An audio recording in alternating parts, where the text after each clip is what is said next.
فلا أقسم بمواقع النجوم وإنه لقسم لو تعلمون عظيم إنه لقرآن كريم في كتاب مكنون لا يمسه إلا المطهرون تنزيل من رب العالمين.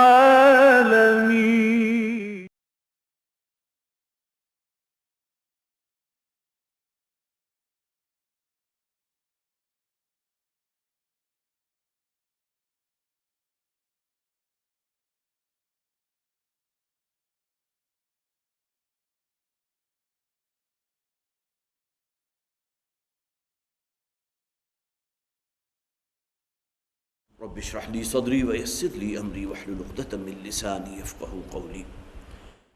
اللهم ألهمنا رشدنا واعصمنا من شرور أنفسنا. اللهم ألهمنا رشدنا واعصمنا من شرور أنفسنا. آمین یا رب العالمین. آج سے پہلے کہ آج ہم سورہ رات کا مطالعہ شروع کریں، جیسا کہ ہمارا معمول ہے، چونکہ جو صورتیں ہمارے زیر درس ہیں وہ طویل صورتیں ہیں، لہذا ایک صورت میں کئی ماہ صرف ہو جاتے ہیں. مناسب محسوس ہوتا ہے کہ جب بھی نئی صورت کا آغاز ہو تو قرآن حکیم میں جس مقام پر ہم اس وقت موجود ہیں اس کے بارے میں ایک اجمالی ذکر ضرور آپ حضرات کے سامنے کر دیا جائے. اس سے پہلے بھی یہ بات میں آپ کے سامنے رکھ چکا ہوں کہ قرآن حکیم میں جو صورتوں کے مختلف گروپس ہیں، ایک گروپ تو وہ ہے کہ جس سے آپ اور میں خوب اچھی طرح واقف ہیں کہ قرآن حکیم کو 7 احزاب میں یا 7 گروپس میں تقسیم کر دیا گیا، اور یہ اس غرض سے کیا گیا تھا کہ اگر کوئی شخص روزانہ ایک پارے کی تلاوت، ایک حزب کی یا ایک گروپ کی تلاوت کرے تو ایک ہفتے کے مکمل ہونے پر قرآن حکیم کی تکمیل بھی ساتھ ہی ہو جائے.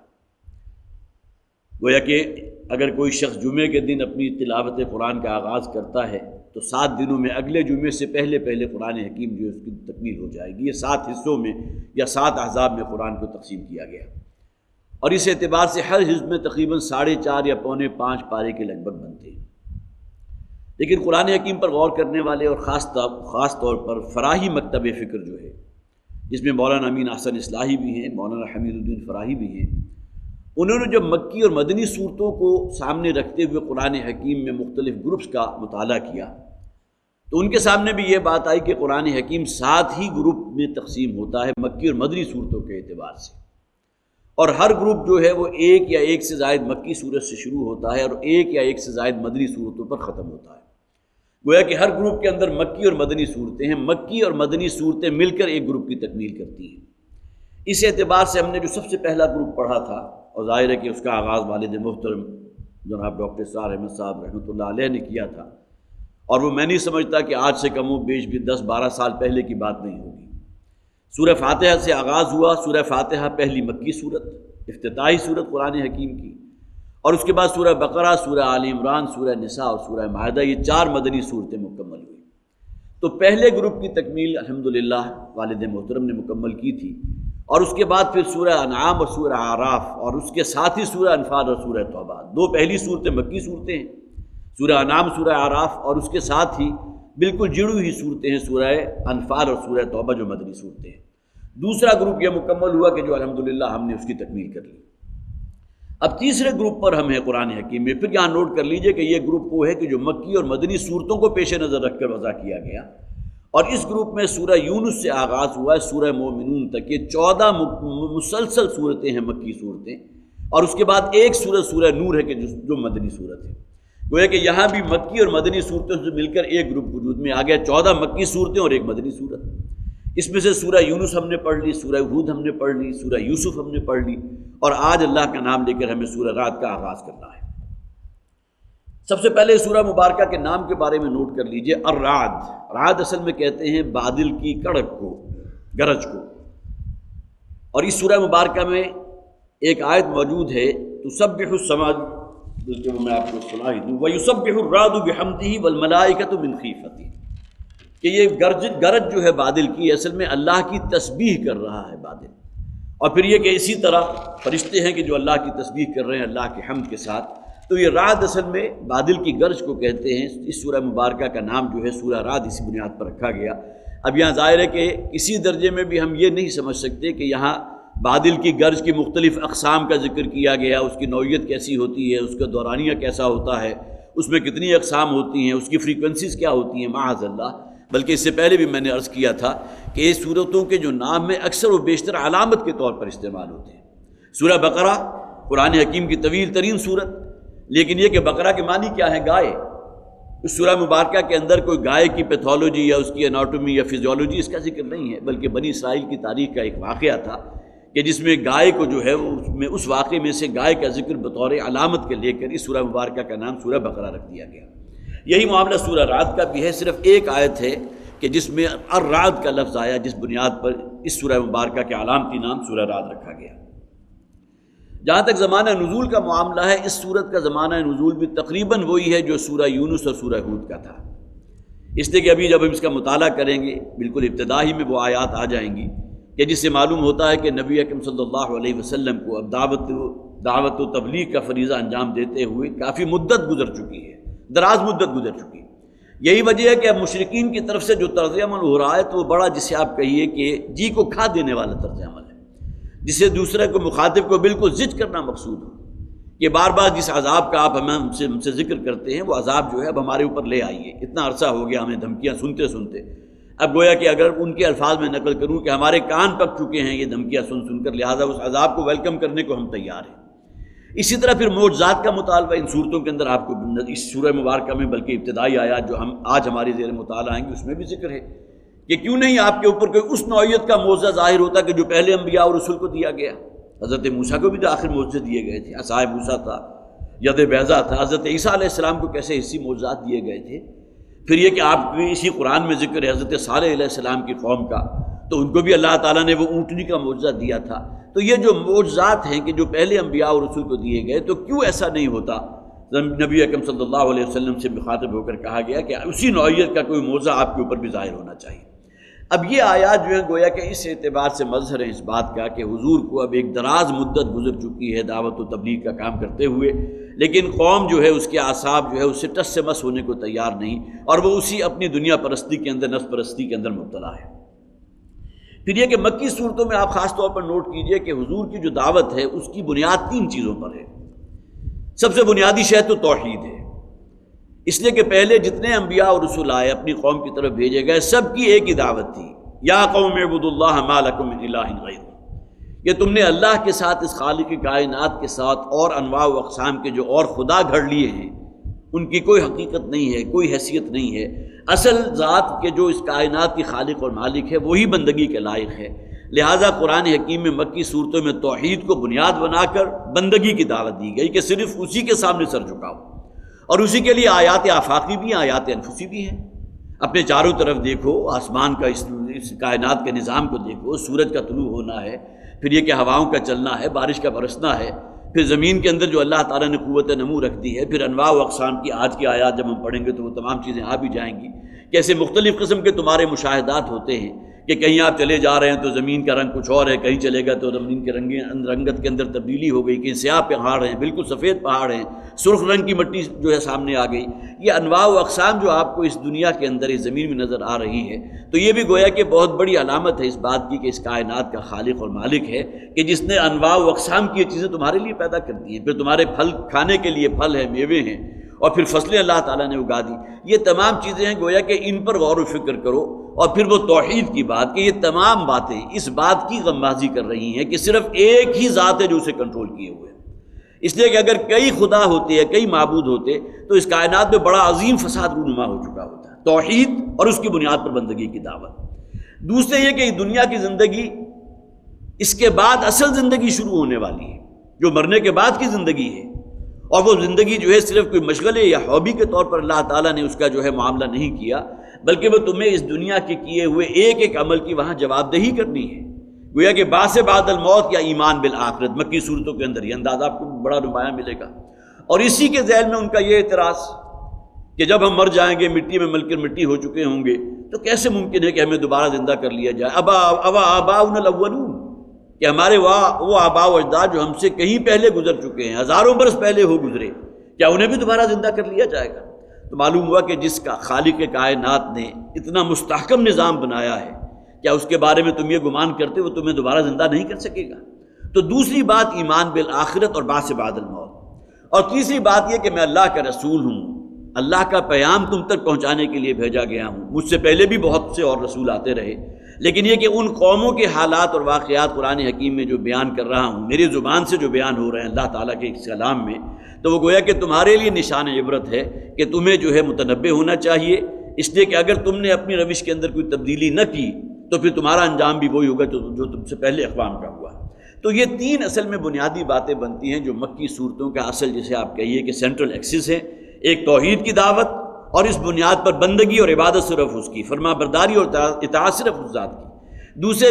مرنے کے بعد کی زندگی، ایمان بالآخرت کا ایک تصور، اور اس کے بارے میں گویا کہ یہ منطقی دلیل کہ وہ اللہ اس پر قادر ہے کہ تمہیں تمہارے مرنے کے بعد دوبارہ زندہ کر دے، جس نے اس وسیع و عریض کائنات کو پیدا کر دیا۔ اور تیسرا یہ کہ میں اللہ کا رسول ہوں، مجھ سے پہلے بھی رسول آتے رہے، ان قوموں کا جو ہلاکت ان کے اوپر برپا ہوئی ہے نافرمانی اور سرکشی کی بنیاد پر، تو اللہ تعالیٰ نے مجھے رسول بنا کر بھیجا۔ اگر میری دعوت کو رد کرو گے تو اس دنیا میں بھی شدید ترین تباہی اور بربادی تمہارا مقدر ہوگی، اور آخرت کی تباہی اور بربادی تو یقینی ہے۔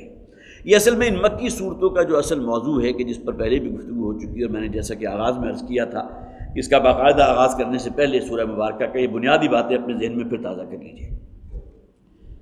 اب آئیے بسم اللہ الرحمن الرحیم سورہ مبارکہ کا آغاز کرتے ہیں۔ الف لام میم را، یہ حروف مقطعات ہیں، اس کے بارے میں پہلے بھی میں عرض کر چکا ہوں۔ ظاہر ہے کہ آج اگر اس میں کوئی وقت صرف کروں گا تو وہ یقیناً جو ہے وقت اس میں زیادہ صرف ہو جائے گا۔ یہ حروف مقطعات ہیں، اس کے معنی کیا ہیں اس کے بارے میں کوئی حتمی رائے نہیں ہے، لیکن یہ بات بہرحال مسلم ہے کہ عرب میں جب یہ قرآن حکیم نازل ہو رہا تھا تو اہل عرب کی طرف سے ان حروف مقطعات کے لیے کوئی ایسے نازیبہ الفاظ استعمال نہیں کیے گئے کہ یہ قرآن کیسا محمل کلام ہے،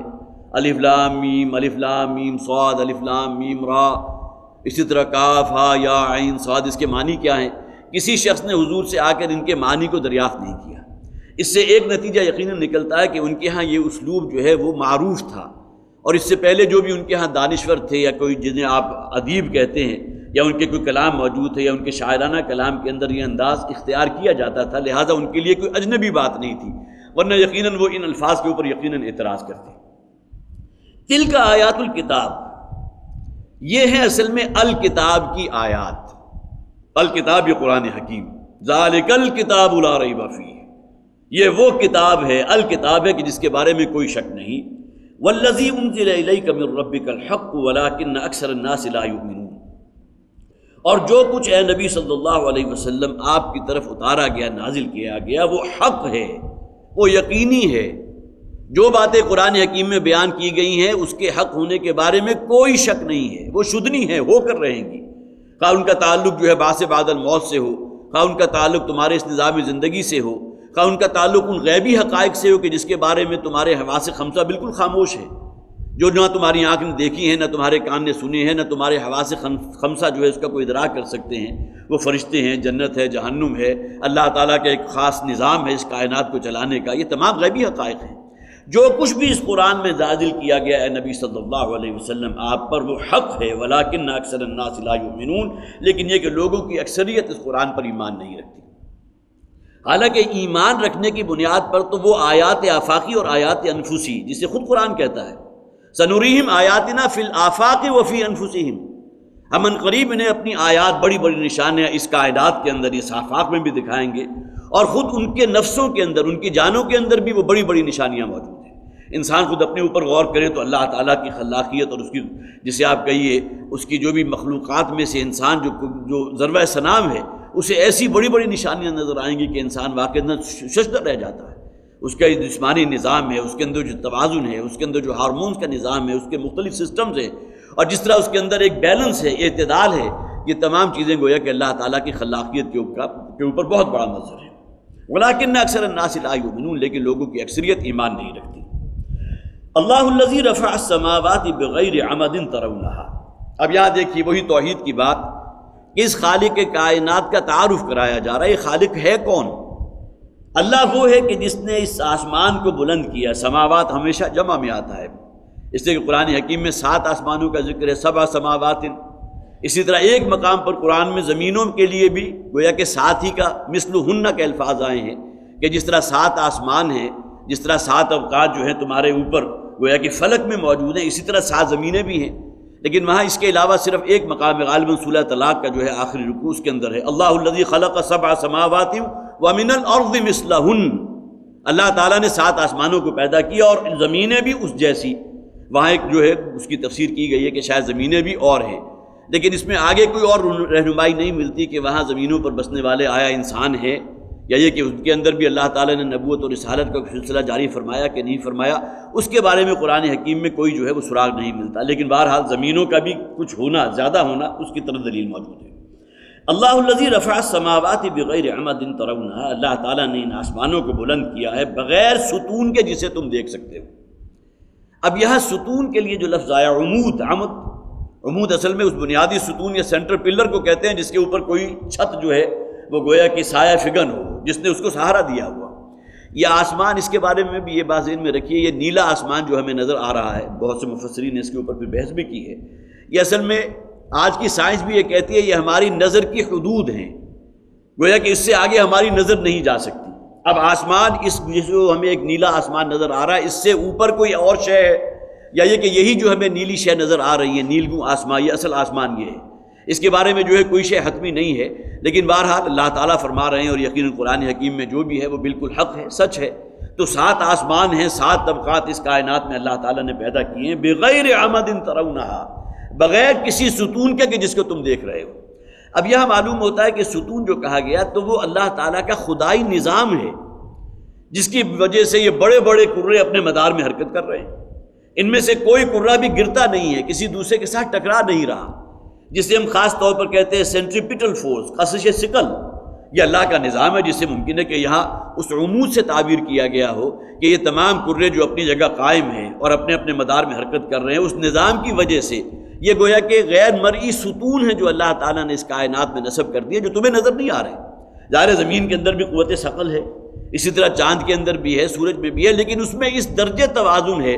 کہ کہیں کوئی امبیلنس نہیں ہو پاتا کہ کوئی شے جو ہے اپنے مدار سے ہٹ کر کسی دوسرے کرے کے ساتھ جا کر ٹکرا جائے. تو بغیر عمد ترونہا سے مراد اصل میں بعض مفسرین نے لیا ہے وہ غیر مرئی ستون یا وہ غیر مرئی قوتیں، وہ کشش ثقل جس کی وجہ سے اس کائنات کا نظام جو ہے وہ جاری و ساری ہے اور اپنی جگہ پر قائم ہے. ثم استوى علی العرش، اور اس کے بعد پھر وہ عرش پر متمکن ہوا. اب عرش کے الفاظ سے ہمارے ذہن میں گویا کہ ایک بڑا کوئی تخت آتا ہے، کسی بادشاہ کا بڑا تخت ہوگا جس کے اوپر اللہ تعالیٰ جو اس کائنات کا سب سے بڑا بادشاہ ہے، مالک الملک ہے، تمام بادشاہوں سے بڑھ کر بڑا بادشاہ، وہ شاید اس عرش کے اوپر متمکن ہے اور وہ محدود ہے اس عرش میں. یہ اصل میں مراد نہیں ہے. اصل میں یہاں مراد ہے کہ اللہ تعالیٰ نے اس کائنات کو پیدا کرنے کے بعد وہ اس سے لا تعلق ہو کر نہیں بیٹھ گیا. جس طرح بعض مذاہب کے اندر یہ نقطہ نظر موجود ہے کہ یہ جو اصل میں رام جی تھے بہت بڑے، جنہوں نے اس کائنات کو پیدا کیا اور پیدا کرنے کے بعد وہ بالکل اس سے لا تعلق ہیں، وہ کائنات خود بخود چل رہی ہے. جبکہ قرآن کہتا ہے ثم استوى علی العرش، اور آگے الفاظ آئیں گے یدبر الامر، وہ اپنے تمام امر کی تدبیر خود کر رہا ہے، اس کائنات کے نظام کو وہ چلا رہا ہے. یہ کسی رام کے لیلا کا تصور نہیں ہے کہ کائنات خود بخود چل رہی ہے اور کسی نے پیدا کر دیا اور اس کے بعد اس سے بالکل لا تعلق ہو گیا، بلکہ اللہ تعالیٰ نے اس کائنات کو پیدا کیا ہے، اس زمین و آسمان کی تخلیق فرمائی ہے، اور پھر یہ کہ اس کے بعد اس کارخانہ حیات جو ہے یہاں کا اس پورے نظام کو اللہ تعالیٰ خود چلا رہا ہے. ثم استوى علی العرش، استوا کہتے ہیں کسی شخص کے بالکل سیدھے ہو کر بیٹھ جانے کو. کوئی شخص اگر گھوڑے کی پشت پر سوار ہے اور پوری طرح متمکن ہے، سیدھا ہو کر بیٹھا ہوا ہے، گھوڑے پر پورا کنٹرول ہے، تو اسے ہم کہیں گے کہ گھوڑے کے اوپر وہ مستوی ہے، بالکل سیدھا بیٹھا ہوا ہے، اس کے کنٹرول میں ہے. تو اللہ تعالیٰ نے اس کائنات کے اس نظام کو بنانے کے بعد اس سے لا تعلق نہیں ہوا بلکہ اس کو چلا رہا ہے. یہی وجہ کہ ایبسولوٹ کنٹرولر کے الفاظ بائبل میں بھی استعمال ہوئے ہیں، اور اس کو اصل میں ترجمہ ہے یہ القہار کا، جو نہ صرف اس کو کنٹرول کر رہا ہے بلکہ ایبسولوٹلی اس کائنات کو کنٹرول کر رہا ہے. وسخر الشمس والقمر، اور اسی نے سورج اور چاند کو لگا دیا ایک کام پر، مسخر کر دیا. گویا کہ اللہ تعالیٰ کے اس نظام میں اللہ نے سورج کے ذمے جو ڈیوٹی سپرد کی تھی وہ اس کو بجا لا رہا ہے. کہیں ایک سیکنڈ کے لمحے کی بھی تاخیر نہیں ہوتی. جو نظام یا جو سافٹ ویئر آج کے الفاظ میں، آج سے ممکن ہے 50-60 برس پہلے شاید اس لفظ کو کوئی نہ سمجھ سکتا ہو، لیکن آج ہمیں معلوم ہے کہ جس شخص کے پاس بھی موبائل فون ہے، اس کے پاس کمپیوٹر ہے، تو سافٹ ویئر ہے، اس کو انسٹال کر دیا تو اب وہ خود بخود چل رہا ہے. تو اللہ تعالیٰ نے گویا کہ اللہ تعالیٰ کا جو نظام ہے اس میں اللہ نے سورج کے ذمے جو کام لگایا، اور اس کے طلوع و غروب کے آفتاب جو اوقات ہیں اس کے اندر بھی فرق ہے. گرمیوں میں آپ کو معلوم ہے سورج بہت جلدی طلوع ہو جاتا ہے، بہت دیر سے غروب ہوتا ہے، اور اسی طرح سردیوں میں معاملہ بالکل برعکس ہو جاتا ہے. یہ پورا نظام اللہ نے بنا دیا. سخر الشمس والقمر، یہی معاملہ چاند کا ہے. اس کی مختلف حالتیں ہیں، کہیں بہت باریک ہوگا، پھر کہیں گدرا جائے گا، پھر بالکل نصف ہو جائے گا، پھر مکمل جسے البدر کہتے ہیں بدر کی شکل میں ہو جائے گا مکمل چاند. یہ پورا نظام اللہ تعالیٰ کا ترتیب کی دیا ہوا ہے، اور اللہ نے سورج اور چاند کو اس کام کے لیے مقرر کر دیا. وسخر الشمس والقمر. اور صرف یہی نہیں بلکہ سورج کے ذمے اور کتنے کام بھی لگا دیے، جس میں گویا کہ آبی بخارات کا اڑنا ہے، اور اس کی بنیاد پر جو ہے وہ بادلوں کا بننا ہے. پھر یہی کنڈنس ہو کر آبی بخارات جو ہے بارش کی شکل میں برستے بھی ہیں. پھر یہی قوت نمو ہے جس سے اصل حیات ہے. اگر سورج کی جو روشنی جو ہے سلب کر لی جائے تو زندگی ختم ہو جائے گی. اور پھر وہ جسے آپ کہیے کہ اس درجے کی جو ہے یخ سردی ہوگی کہ جس میں حیات کا کوئی تصور ممکن نہیں ہے. یہ تمام چیزیں اللہ تعالیٰ نے سپرد کر دی ہیں سورج کے، اور وہ اس ڈیوٹی کو اللہ کے حکم کے تحت بجا لا رہا ہے. کل یجری لاجل مسمى، اور ان میں سے ہر شے چل رہی ہے ایک وقت مقرر کے لیے. اب سورج کا چلنا ہو اس کی گردش ہو، یا چاند کا چلنا ہو اس کی گردش ہو، ستاروں کا نظام ہو، اسی طرح مختلف لائف سائیکلز ہیں، حیاتیاتی بھی ہے، نباتاتی بھی ہے، انسانی بھی ہے. یہ تمام چیزیں ایک اجل معین کے لیے. ان میں سے کوئی شے جو ہے انڈیفینیٹ نہیں ہے کہ اب ہمیشہ کے لیے چلتی رہے گی، بلکہ الی اجل مسمى، لاجل مسمى، ایک وقت معین کے لیے. اور ظاہر وقت معین مختلف چیزوں کے لیے الگ ہے. ایک نباتاتی سائیکل ہے کہ جو 2-3-4 مہینوں میں ختم ہو جاتا ہے. ایک انسانی سائیکل ہے 60-70-80-90 برس میں ختم ہوتا ہے. اس طرح حیوانات میں وہ ہیں جو 300-400 سال زندہ رہتے ہیں.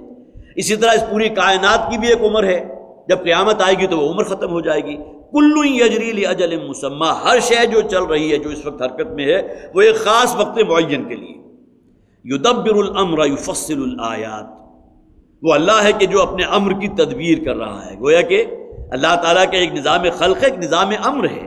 اور اس کی تدبیر اللہ کے ہاتھ میں، اس کا کنٹرول اللہ کے ہاتھ میں ہے. یفصل الآیات، وہ اپنی تمام نشانیوں کو بڑی تفصیل سے بہت کھول کھول کر بیان فرماتا ہے، ظاہر فرماتا ہے. لعلکم بلقاء ربکم توقنون، تاکہ تم اپنے رب کی ملاقات کا یقین حاصل کر لو.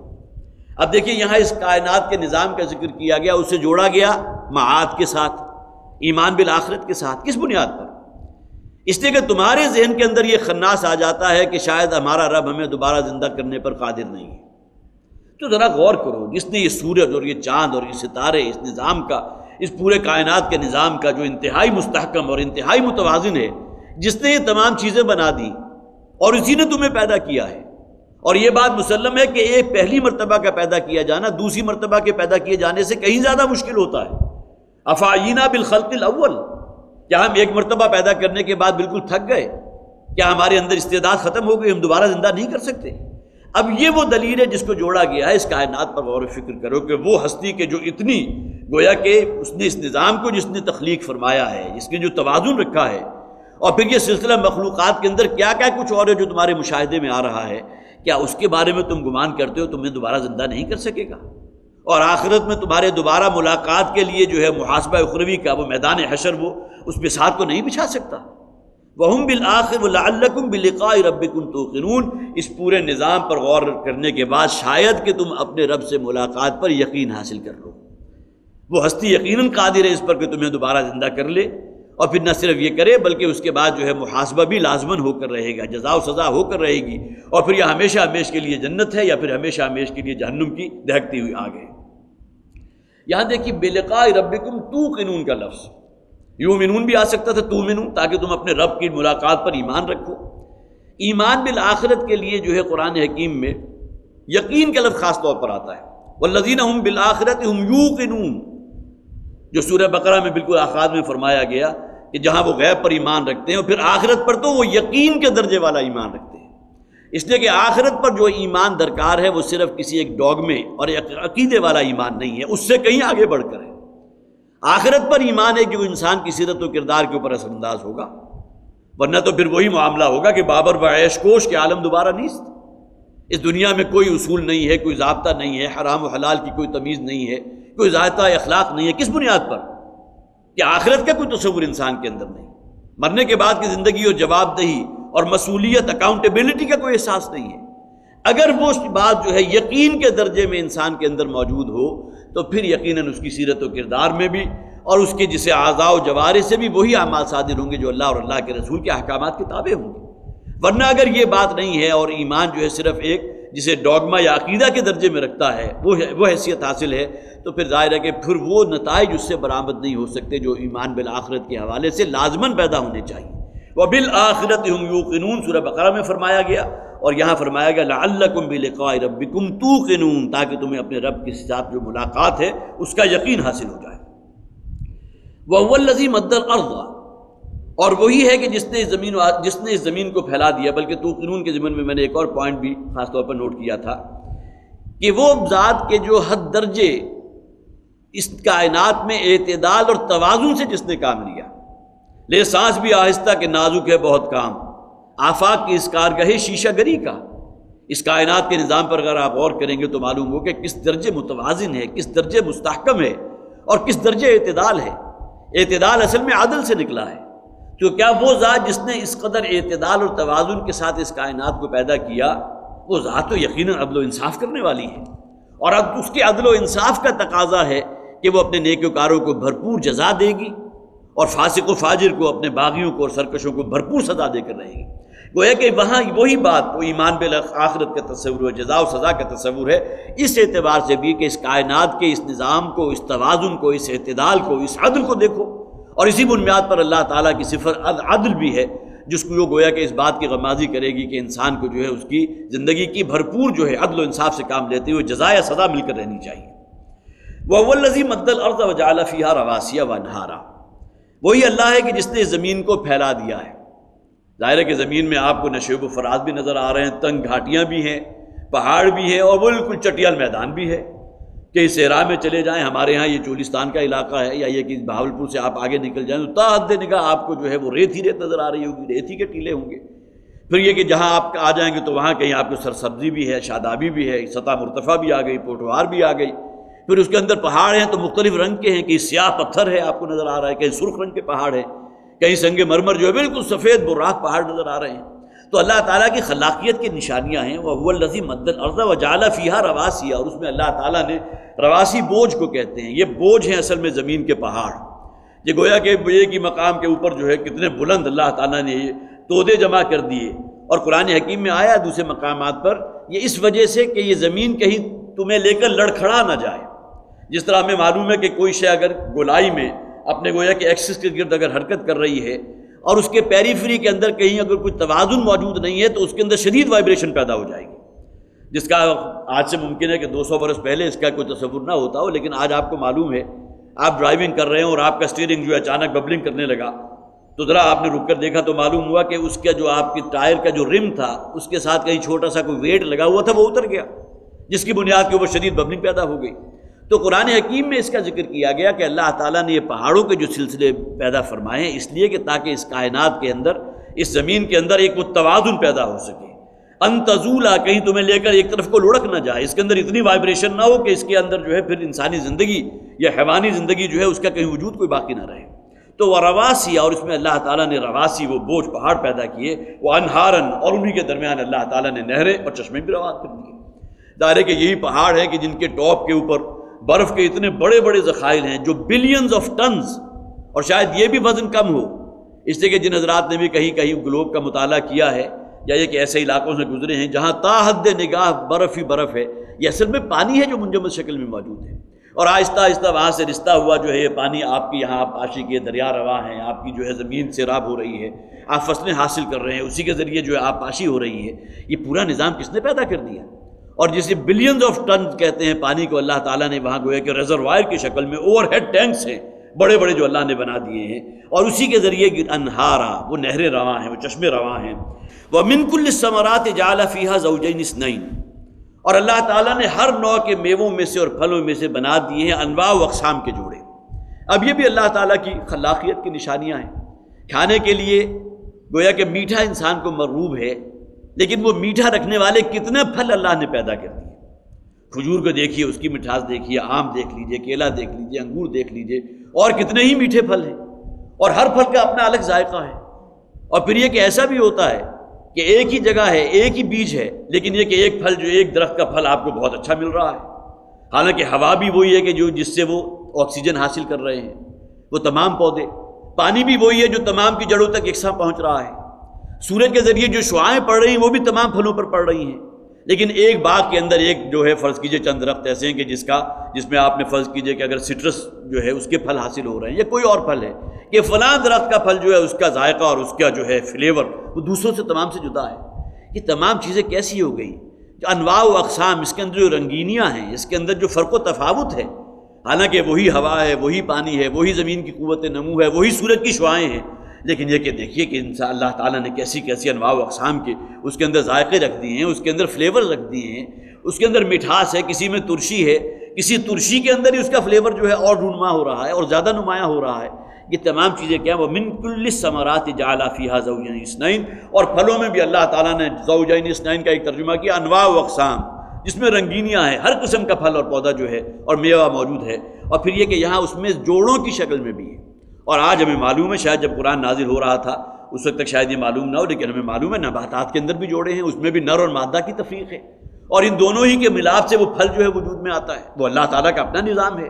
جس میں پولینیشن ہو رہی ہے، جس پہ ہواؤں کا چلنا بھی ہے. پھر بہت سے پتنگے ہیں کہ جو اس پولینیشن کا ذریعہ بنتے ہیں. ایک کے زردانے جو ہے اڑ کر دوسرے جو ہے فیمیل کے زردانوں تک جاتے ہیں، اور وہاں سے جو ہے وہ گویا کہ عمل انگیخت ہوتا ہے، جس کی بنیاد پر وہ پھل وجود میں آ جاتا ہے. یہ پورا نظام آیا خود بخود چل رہا ہے یا کوئی ہستی اور ذات ہے کہ جو اس کو چلا رہی ہے؟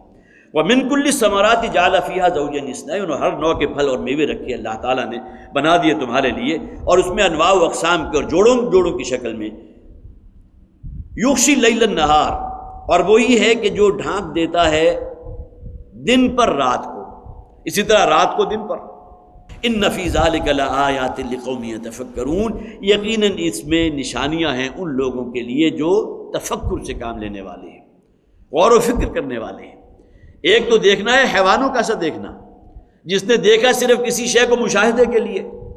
نہ اس کے اندر کوئی معرفت پیدا ہوئی، نہ اس کے اندر کسی خالق اور مالک کی طرف رغبت پیدا ہوئی، نہ اس کے اندر اس خالق کے شاہ اس کے جو ہے جمال اور اس کے جلال کی کوئی کیفیت پیدا ہوئی، کوئی شے پیدا نہیں ہوئی. اس نے صرف دیکھا دیکھنے کے لیے، سنا سننے کے لیے. لیکن ایک انسان کا دیکھنا ہے، انسان کا سننا ہے کہ ان تمام چیزوں کا مشاہدہ کرنے کے بعد اگر اس کا دل جو ہے اس کی رغبت نہیں ہوئی اس خالق کی طرف جس نے یہ تمام چیزیں پیدا کر دی ہیں، اور اس مالک کی طرف جس نے اس کائنات کو پیدا کیا، جو اس کا پیدا کرنے والا ہے، اس کا روزی رساں ہے، اس کے تمام چیزیں احتیاجات کو پورا کرنے والا ہے، تو پھر تو انسان اور حیوان میں کوئی فرق باقی نہ رہا. لہم قلوب لا یفقہون بہا ولہم اعین لا یبصرون بہا وَلَهُمْ آذَانٌ لَا يَسْمَعُونَ. یہ تفکر ہے اصل میں، کہ ہم نے انہیں کان دیے لیکن اس سے وہ کام نہیں لیتے کہ کسی حق بات کو سن کر اس پر قائم ہو جائیں، جازم ہو جائیں اور اس کے پرچارک بن جائیں. ہم نے انہیں آنکھیں دی لیکن یہ آنکھیں صرف حیوانوں کا سا دیکھنا دیکھتی ہیں. ان آنکھوں کے ذریعے وہ دیکھنا کہ انسان کے دل میں اللہ کی معرفت پیدا ہو، وہ ایمان میں گہرائی اور گہرائی پیدا ہو، وہ نہیں پیدا ہو رہا. اور ہم نے ان کو عقل دیا ہے، ان کو قلب دیا ہے، لیکن یہ کہ سوچنے سے اور تفکر و تدبر سے آ رہی ہے. تو اولئک کالانعام بل هم اضل، یہ تو حیوانوں اور چوپایوں کی مانند ہیں، بلکہ ان سے بھی گئے گزرے. ان فی ذلک لآیات لقوم یتفکرون، یقیناً اس میں نشانیاں ہیں ان لوگوں کے لیے جو تفکر سے کام لینے والے ہیں، غور و فکر سے کام لینے والے ہیں. وفی الارض قطع متجاورات، دیکھیے یہاں بھی ان لوگوں کے ذہن کے بالکل قریب ہو کر بات کی گئی. آج ہم لوگ کے جو شہروں میں پیدا ہوئے، یہی ہماری جوانی اور لڑکپن اور ہر شے گزر گئی، اور شاید کسی بہت سے ایسے لوگ ہیں کہ جنہیں، بلکہ مجھے بڑا تعجب ہوا تھا، میرے کلاس فیلو تھے جو ہمارے میڈیکل کالج میں جو اس زمانے میں بیسٹ گریجویٹ بنے تھے، تو ان سے ایک دفعہ ملاقات ہوئی تو معلوم ہوا کہ پوری زندگی گویا کہ پیدائش سے لے کر اور میڈیکل کالج کے آخری دن تک وہ لاہور کی حدود سے باہر نہیں نکلے تھے. اور اس کے بعد اتفاقاً ملاقات یہ ہوئی تھی کہ فوراً بعد مجھے والد صاحب کے ساتھ جانا تھا امریکہ، تو اسلام آباد سے ہماری فلائٹ تھی، 1982 کا واقعہ ہے. تو صبح ناشتے کے لیے جب باہر نکلا تو باہر میرا وہ دوست موجود تھا، لاؤنج میں ملاقات ہوئی تو میں بڑا تعجب ہوا مجھے کہ تم یہاں کیسے؟ تو معلوم ہوا کہ اسکالرشپ مل گیا تھا، اس لیے کہ یہاں انہوں نے ٹاپ کیا تھا ہمارے فائنل ایئر میں، اس کی بنیاد پر پھر وہ انگلینڈ جا رہے تھے اعلیٰ تعلیم کے لیے. اس موقع پر گفتگو ہوئی تو میں نے پوچھا کیسے آیا؟ کہتا جی ریل گاڑی سے آیا ہوں۔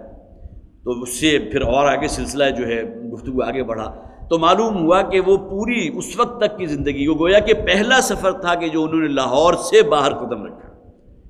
اور ظاہر ہے کہ اپنی جسے آپ کہیے کہ عمر رفتہ کے تقریباً کوئی 20 22 25 برس تو وہ گزار چکے تھے، اور بہت سے ایسے لوگ ہیں کہ جو ایک حصے سے باہر نکلتے نہیں۔ لیکن قرآن جو بات کر رہا ہے ان بادیہ نشین وہ بدو کے جو سفر کر رہے ہیں، آج ایک جو ہے سلسلہ عرضی ان کے سامنے ہے، اگلے دن گزر ہوا تو بالکل دوسرا جو ہے ماحول ان کے سامنے آ گیا، کہیں پہاڑ ہیں سیاہ رنگ کے، کہیں سرخ رنگ کے پہاڑ آ گئے، پھر یہ کہ انہوں نے وہ بھی دیکھا کہیں ریگستان ہے کہیں نخلستان ہے۔ لیکن آج کا انسان تو اس اعتبار سے بالکل محدود ہو کر رہ گیا، اور بہت ہی کم وقت جو ہے موقع آتا ہوگا کہ رات کے اوقات میں انسان کہیں اپنا سر اوپر اٹھا کر ستاروں کو دیکھ سکے، اس لیے کہ بقیہ جو زندگی اس طرح جو ہے بند گئی ہے معمولات کے اندر اور جکڑ بندی کے اندر آ چکی ہے کہ ان چیزوں کا جس سے مشاہدہ فطرت کہتے ہیں اس کا موقع ہی نہیں ملتا، جبکہ قرآن جو ہے فطرت کے مطالعے کے اعتبار سے ہمارے ذہن کے بالکل قریب ہو کر بات کرتا ہے۔ وَفِي الْأَرْضِ قِطَعٌ مُتَجَاوِرَاتٌ، اور پھر زمین میں بھی اللہ تعالیٰ نے مختلف قسم کی قطعات بنا دی ہے۔ متجاورات جار کہتے ہیں پڑوسی کو،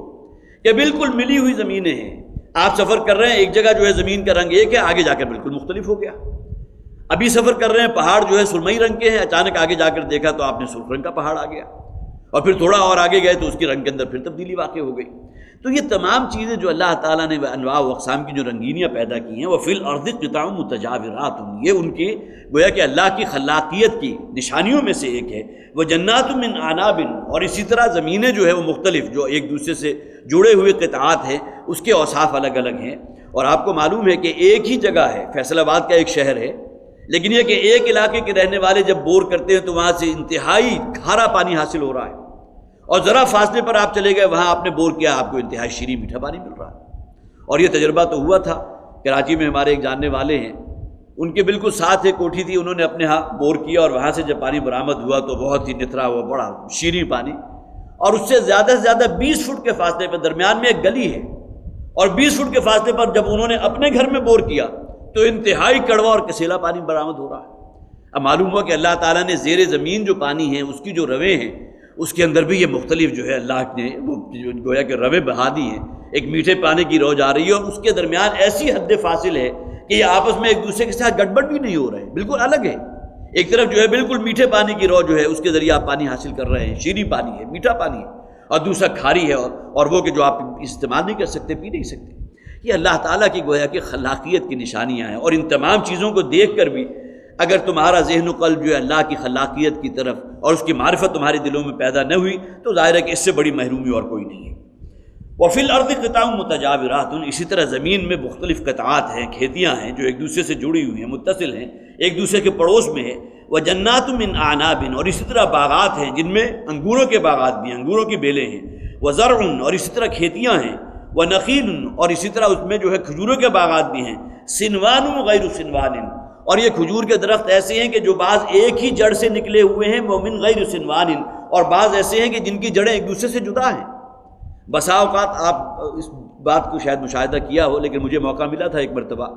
بائی روڈ میرا سفر تھا لاہور سے یہاں کراچی کا، تو سکھر سے جب ہم گزرے ہیں تو میلوں دور تک جو ہے کھجور کے باغات تھے، ان کے بالکل قریب سے بھی گزر ہوا تو وہ منظر جو ہے واقعتاً آج بھی نگاہوں کے اندر محفوظ ہے کہ تا حد نگاہ جو ہے کھجور اور لدے ہوئے ہیں پوری طرح۔ اب ظاہر ہے کہ کھجور کا تنا اس درجے مضبوط ہوتا ہے کہ وہ جھکتا نہیں ہے، لیکن یہ کہ اوپر جہاں جا کے تنا ختم ہو رہا ہے تو محسوس ہوتا تھا کہ پتے اس کے کم ہیں، لیکن کھجوریں جو لدی ہوئی ہیں جس سے وہ پوری طرح جو ہے گویا کہ خوب اچھی طرح بھرا ہوا ہے، وہ انسان کی نظروں کے لیے بہت ہی عمدہ مشاہدہ تھا۔ اور وہاں پھر یہ بات بھی نوٹ کرنے میں آئی کہ ایک ہی جڑ ہے، زمین سے بالکل ایک ہی جگہ سے کھجور نکلے، لیکن اس میں آگے 3 یا 4 درخت الگ الگ سے نکل گئے۔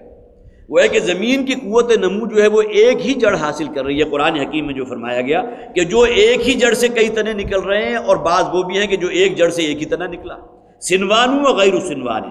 وہ بھی کہ جن کی جڑیں ایک دوسرے سے ملی ہوئی ہیں، اور وہ بھی کہ جن کی جڑ جو ہے وہ واحد ہے، ایک پودا اور ایک جڑ پر مبنی ہے، اور بہت سے ایسے کہ ایک جڑ اور اس کے کئی پودے اس سے برآمد ہو رہے ہیں۔ یسقا بماء واحد، یہ تمام جو بھی نباتات ہیں وہ ایک ہی قسم کے پانی سے نشو و نما پا رہی ہیں، انہیں پانی دیا جا رہا ہے یا پانی پلایا جا رہا ہے۔ یسقا بماء واحد، ایک ہی نوعیت کا پانی۔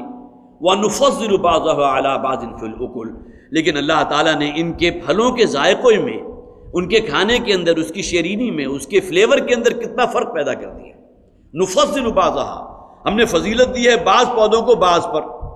وہی جو ہے ایک ہی باغ ہے کھجور کا، لیکن یہ کہ ایک درخت کا پھل انتہائی عمدہ، بہت دبیز، بڑی موٹی کھجور آپ کو حاصل ہو رہی ہے، اس کا خاص جو ہے فلیور بھی ہے. اور اسی باغ کے اندر وہی بیج تھا، لیکن دوسرا درخت ہے کہ اس کا وہ ذائقہ نہیں ہے، اس کے اندر کوئی کمی بیشی ہے. تو یہ تمام چیزیں اللہ تعالیٰ نے، یہ تغیر و تبدل جو ہے، یہ انواع و اقسام جو ہے، یہ بوقلمونی جسے کہیں گے، جو رنگینیاں اللہ تعالیٰ نے پیدا کر دی ہیں. آگے پھر فرمایا گیا ان فی ذالک لآیات لقوم یعقلون، یقیناً اس میں نشانیاں ہیں ان لوگوں کے لیے جو عقل سے کام لینے والے ہیں. یہاں تو ذکر تو ہو گیا اصل میں سلسلہ نباتات کا. اب انسانوں کو بھی دیکھیے، ایک ہی والد اور والدہ کی اولاد، فرض کیجئے کہ 6 یا 7 یا 8 10 بچے ہیں، اور ان میں فرض کیجئے کہ 6 میل ہیں، 6 بھائی ہیں،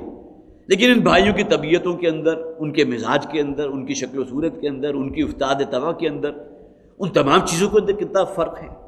پھر آج ہمیں پتہ ہے کہ جو فنگر پرنٹس ہیں وہ دنیا کے کوئی سے 2 انسان ایسے نہیں کہ جن کے ایک جیسے ہوں. اور اس سے بھی آگے بڑھ کر آنکھ کا جو آئرس ہوتا ہے اس کو جو ہے اسکین کیا جاتا ہے، اس لیے کہ ممکن ہے کہ کسی شخص کی انگلیاں جو ہیں اس نے کہیں اپنے فنگر پرنٹس کو کہیں زائل کر دیا ہو، یا کوئی اور معاملہ ایسا ہو گیا ہو. لیکن آنکھ کی پتلی جو ہے اس کو اسکین کر کے جو رزلٹ حاصل کیا گیا، اس کی بنیاد پر آج ہماری سائنس نتیجے پر پہنچی کہ دنیا کے کوئی 2 انسان ایسے نہیں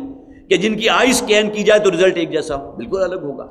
تو انسانوں کے اندر بھی آپ کو جو آپ کو نظر آ رہی ہے بوقلمونی، اور جو اس کے اندر تغیر و تبدل ہے، یہی معاملہ اللہ تعالیٰ کی جملہ مخلوقات کے اندر ہے. ان فی ذالک لآیات لقوم یعقلون. اب یہ تمام چیزیں جو اللہ تعالیٰ کی بڑی بڑی نشانیوں میں سے ہیں، یہ دیکھنے اور مشاہدہ کرنے کے باوجود، یا یہ سننے اور پڑھنے کے باوجود بھی اگر تمہارا دل جو ہے اللہ کی معرفت سے لبریز نہیں ہوتا، اللہ تعالیٰ کا جو ایک جسے آپ جلالت شان کہیں گے، جو اس کی شان عرفہ ہے، اس کی جو خلاقیت ہے، اس کی جو عظمت تخلیق والی بات ہے، اس کی طرف اگر تمہارا ذہن جو ہے منعطف نہیں ہوتا، تو پھر میں عرض کروں گا کہ اس سے بڑا پھر گویا کہ محرومی اور اس سے بڑا خسارہ اور کوئی نہیں. وَإِن تَعْجَبْ فَعَجَبٌ قَوْلُهُمْ، اور اگر تمہیں تعجب کرنا ہی ہے تو تعجب کی بات تو ان کا یہ قول ہے، اَإِذَا كُنَّا تُرَابًا أَإِنَّا لَفِي خَلْقٍ جَدِيدٍ. اتنا کچھ مشاہدہ کرنے کے بعد بھی وہ اللہ تعالیٰ کو اس درجے گویا کہ سمجھتے ہیں کہ اس کے اندر غالباً وہ صلاحیت ہے ہی نہیں کہ ہمیں دوبارہ زندہ کر سکے، دوبارہ پیدا کر سکے. تو تمہیں تو اپنی عقل کا ماتم کرنا چاہیے. فَإِن تَعْجَبْ فَعَجَبٌ قَوْلُهُمْ، اگر کوئی تعجب ہے بھی تو تعجب تو اس بات میں ہوگا، ان کے اس قول میں کہ اذا كنا ترابا، کہ کیا جب ہم مٹی میں مل کر مٹی ہو چکے ہوں گے، انا لفی خلق جدید، کیا ہمیں پھر دوبارہ زندہ کر دیا جائے گا، ہماری تخلیق جو ہے اس کے پھر دوبارہ اس کی تجدید کر دی جائے گی، ہمیں دوبارہ جو ہے زندگی عطا کر دی جائے گی. درحال ہے کہ ان تمام چیزوں کا مشاہدہ کر رہے ہیں، اس کی خلاقیت اور اس کی تخلیقات میں سے یہ تمام چیزیں ان کے سامنے آ رہی ہیں. اس کے باوجود بھی اگر کوئی شخص یہ کہتا ہے کہ وہ شاید اللہ تعالیٰ انسان کو دوبارہ زندہ نہیں کر سکتا، تو اصل قابل تعجب تو ان لوگوں کا یہ قول ہے. وَإِن تَعْجَبْ فَعَجَبٌ قَوْلُهُمْ أَإِذَا كُنَّا تُرَابًا أَإِنَّا لَفِي خَلْقٍ جَدِيدٍ أُولَٰئِكَ الَّذِينَ كَفَرُوا بِرَبِّهِمْ. اب اس سے بڑھ کر ڈٹائی اور سرکشی اور ضد اور کوئی نہیں ہو سکتی کہ اتنے کچھ معلومات حاصل ہونے کے باوجود،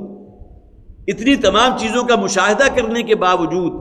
اگر تم اپنی اسی ضد کے اوپر ہٹ درمی اور سرکشی پر قائم ہو کہ مرنے کے بعد کی کوئی زندگی نہیں، اللہ ہمیں دوبارہ زندہ نہیں کر سکتا، تو اولئک الذین کفروا بربہم. اب یہ وہ لوگ ہیں کہ جو اپنے رب کا کفر کر رہے ہیں. اس سے بڑھ کر انکار اور اس سے بڑھ کر ہٹ درمی اور ضد، اس سے بڑی بات اور کیا ہوگی. واولئک الاغلال فی اعناقہم، اور یہ وہ لوگ ہیں کہ جن کے گلوں میں اب طوق ڈال دیے گئے ہیں. اغلال کہتے ہیں طوق کو، غل کی جمع ہے، اور طوق اصل میں کسی قیدی کے گلے میں ڈالا جاتا تھا، گویا کہ جو اسیر ہے، جو قیدی ہے، اس کی علامت کے طور پر. یہ لوگ اپنی خواہشات نفس کے اس درجے اسیر ہو چکے ہیں، اپنے من کی خواہشات کے اس درجے مقید ہو چکے ہیں کہ ان آیات آفاقی اور آیات انفسی پر غور کرنے کو تیار ہی نہیں. وَأُولَٰئِكَ أَصْحَابُ النَّارِ هُمْ فِيهَا خَالِدُونَ، اور یہ وہ لوگ ہیں کہ جو اب جہنم والے ہیں، جو اب آگ میں جھونک دیے جائیں گے اور اس میں رہیں گے ہمیشہ ہمیش کے لیے. وَيَسْتَعْجِلُونَكَ بِالسَّيِّئَةِ قَبْلَ الْحَسَنَةِ، اور اے نبی صلی اللہ علیہ وسلم یہ بڑی جلدی مچا رہے ہیں، یہ جلد طلب کر رہے ہیں آپ سے ایک بڑی برائی کو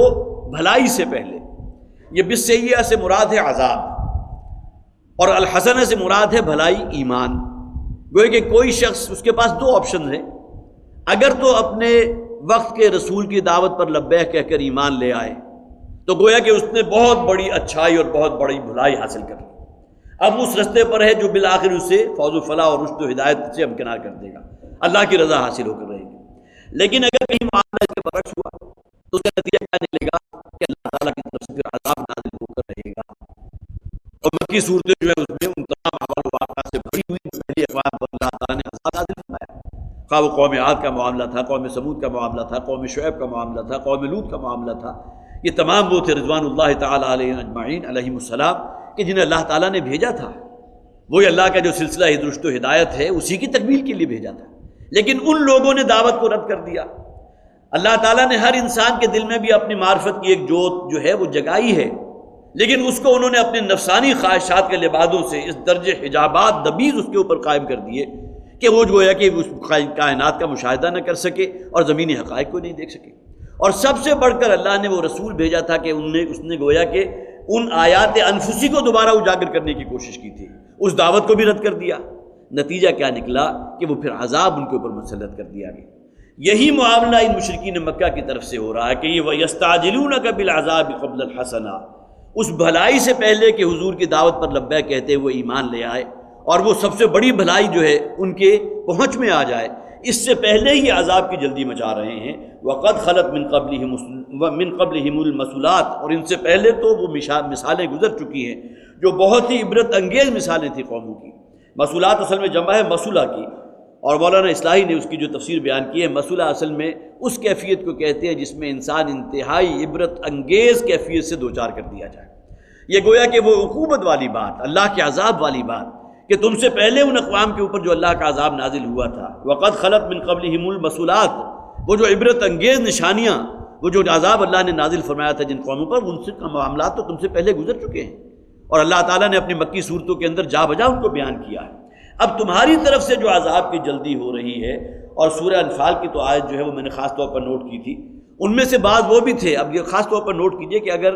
اس بات کو آپ اپنے پیش نظر رکھیں کہ کوئی شخص کھڑا ہوا اور اس نے دعا کیا، پروردگار اگر جو کچھ محمد کہہ رہے ہیں صلی اللہ علیہ وسلم اور جو انہوں نے کہا یہ قرآن حق ہے، اگر واقعتاً یہ حق ہے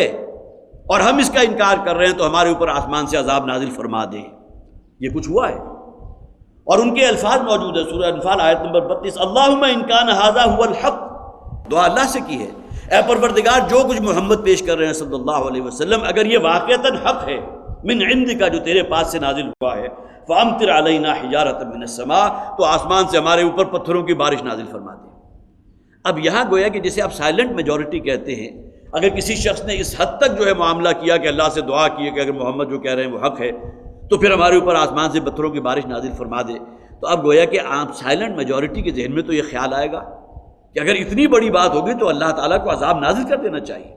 لیکن اللہ کی حکمت میں اس عذاب کا نازل کرنا نہیں ہے، اس کے بارے میں جو ہے انشاءاللہ اگلی مرتبہ گفتگو ہوگی کہ وہ اصل حکمت ہے کیا۔ وَإِنَّ رَبَّكَ لَذُو مَغْفِرَةٍ لِلنَّاسِ عَلَىٰ ظُلْمِهِمْ، اور یقیناً آپ کا رب جو ہے لوگوں کے ظلم اور ناانصافی اور ان کے شرک پر بڑا درگزر فرمانے والا ہے، اس کی جو ہے وہ بڑا تحمل فرمانے والا ہے، وہ ان کو ڈھیل دیے ہوئے ہے۔ وَإِنَّ رَبَّكَ لَشَدِيدُ الْعِقَابِ، اور یقیناً تمہارا رب جو ہے وہ یقیناً بہت سخت عذاب دینے والا بھی ہے۔ اب تک تو ان کا معاملہ ڈھیل کا ہے جو چل رہا ہے، لیکن جب اللہ تعالیٰ کی طرف سے پکڑ آئے گی تو وہ پکڑ انتہائی سخت ہوگی، اور وہ پکڑ ظاہر ہے کہ پہلی اقوام کے ساتھ جو ہوا عذاب استیصال، لیکن امت محمد صلی اللہ علیہ وسلم کے لیے اس نوع کا عذاب تو نازل نہیں ہوا، لیکن اور نوعیتوں کے عذاب جو ہیں وہ نازل ہوتے رہے ہیں، اور آج بھی امت مسلمہ اسی نوعیت کے بہت سے مختلف عذابوں کے اندر جو ہے اس کی گرفت میں ہے۔ کاش کہ ہمارے اندر وہ صلاحیت اللہ تعالیٰ پیدا فرما دے کہ ہم اس کو بھی سمجھیں جن حالات سے آج ہم گزر رہے ہیں یہ بھی اللہ کے عذاب ہی کی ایک شکل ہے۔ بارک اللہ لی ولکم فی القرآن العظیم ونفعنی وإیاکم بالآیات والذکر الحکیم۔